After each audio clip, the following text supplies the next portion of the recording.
He was often portrayed as the man who could make even death hesitate, a larger-than-life figure whose reputation was fueled by the internet's endless stream of Chuck Norris facts. To millions, he represented something beyond ordinary human limits, a symbol of absolute strength. Someone who never aged, never shattered under pressure, and never tasted defeat. That image became so powerful that it almost felt untouchable. But what if the reality behind that carefully built legend was far more complicated, even unsettling? Beneath the surface of admiration and myth, there were subtle signs that something wasn't entirely right. Small details began to emerge, raising questions that fans were never meant to consider. The deeper one looked, the more uncomfortable the story became.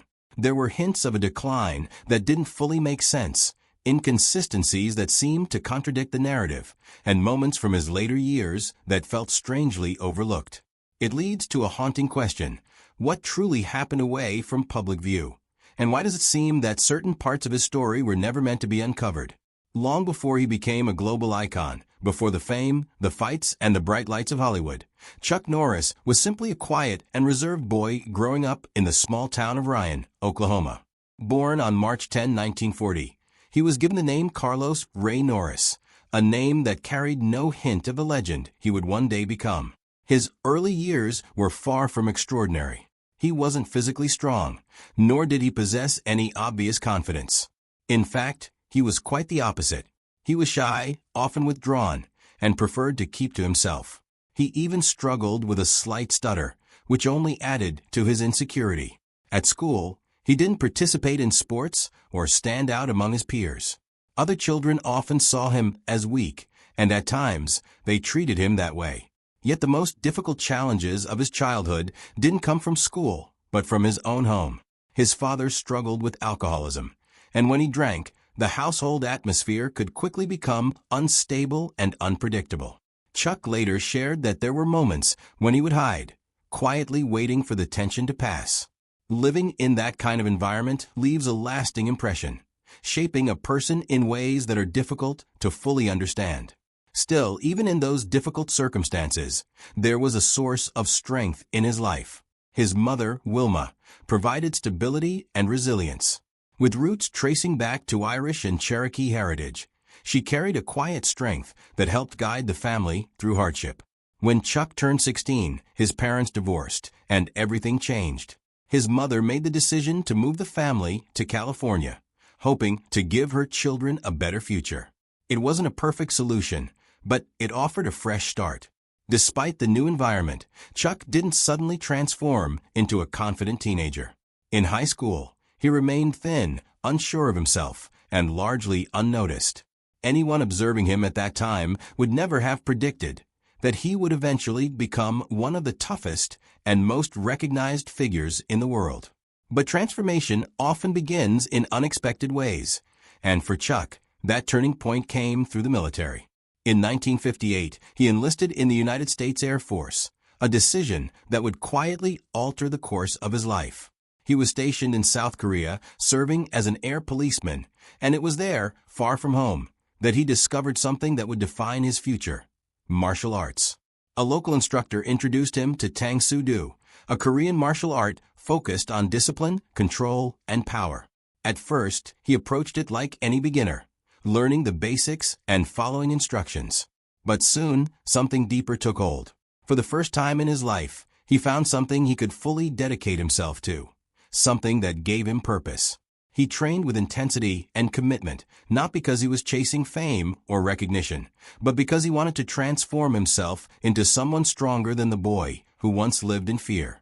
It was also during this period that Carlos began to be called Chuck, a name that others found easier to pronounce. This change may have seemed simple on the surface, but it symbolized something much deeper.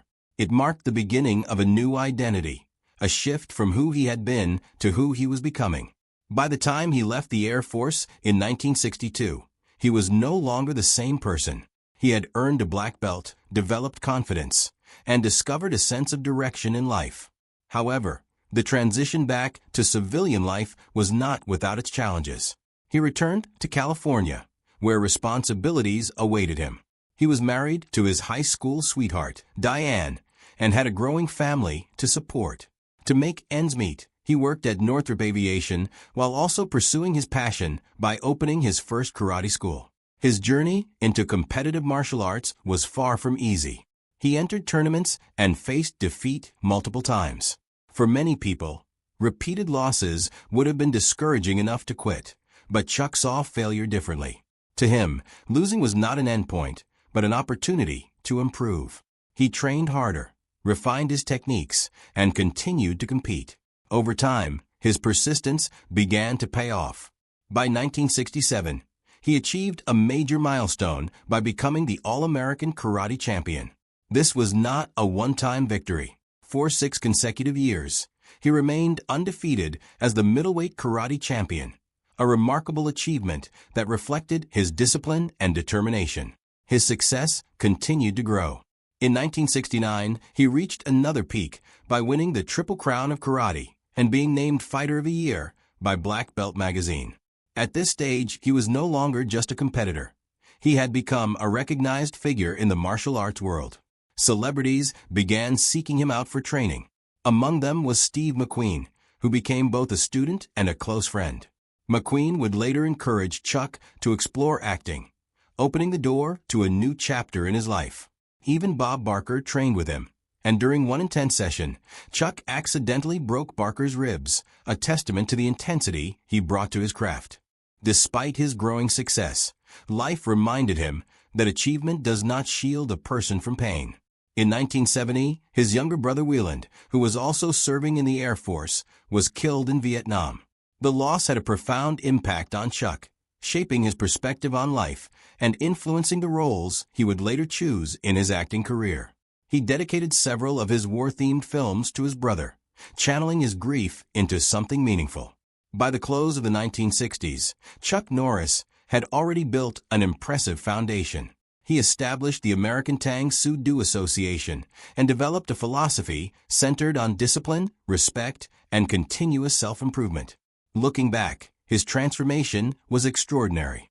The shy boy who once struggled with fear had become a man capable of teaching others strength and resilience. His life changed dramatically in 1972 when he was cast by Bruce Lee as the antagonist in The Way of the Dragon, known in the United States as Return of the Dragon. This opportunity propelled him into international recognition. The film featured a legendary 10-minute fight scene between the two in the Roman Colosseum, a sequence that remains one of the most iconic in martial arts cinema. Despite their on-screen rivalry, Chuck and Bruce developed a strong friendship. Bruce challenged him to grow as a performer and helped him understand how to project intensity on screen. When the film was released, it achieved massive global success, grossing over $130 million and introducing Chuck to audiences worldwide. From there, Hollywood quickly embraced him. His films in the late 1970s proved that he could do more than fight. He could carry a film as a leading actor. Movies like Breaker, Good Guys Wear Black, and A Force of One showcased his unique combination of martial arts skill and on-screen presence. Audiences responded positively, and his career continued to rise. The 1980s marked a period of peak success. He starred in a series of action films, including An Eye for an Eye and Silent Rage, but it was the Missing in Action trilogy that truly defined his career during this era. Playing Colonel James Braddock, he portrayed a soldier rescuing prisoners of war, a role deeply connected to his personal loss. His performances carried emotional weight, adding depth to the action. Films such as Code of Silence and The Delta Force further cemented his status as a major action star. What set Chuck apart was his commitment to authenticity. He performed many of his own stunts, enduring injuries that included broken ribs, bruises, and strained joints. Over time, these physical demands took a toll on his body, even if the public rarely saw it. By the end of the 1980s, he had become more than just a martial artist or actor. He was a global icon. In 1993, he transitioned successfully into television with Walker, Texas Ranger. Portraying Cordell Walker, he brought martial arts into a weekly format, combining action with strong moral themes. The show ran for 8 seasons and produced 203 episodes, becoming a major success. It emphasized values such as honesty, courage, and respect, resonating with audiences around the world and further solidifying his legacy. Off-screen, Chuck's life was deeply rooted in family and faith. He married Diane in 1958, and together they had 2 sons, Mike and Eric. Later, it became known that he also had a daughter, Dina, from an earlier relationship. After his divorce in 1989, he remarried Gino Kelly in 1998.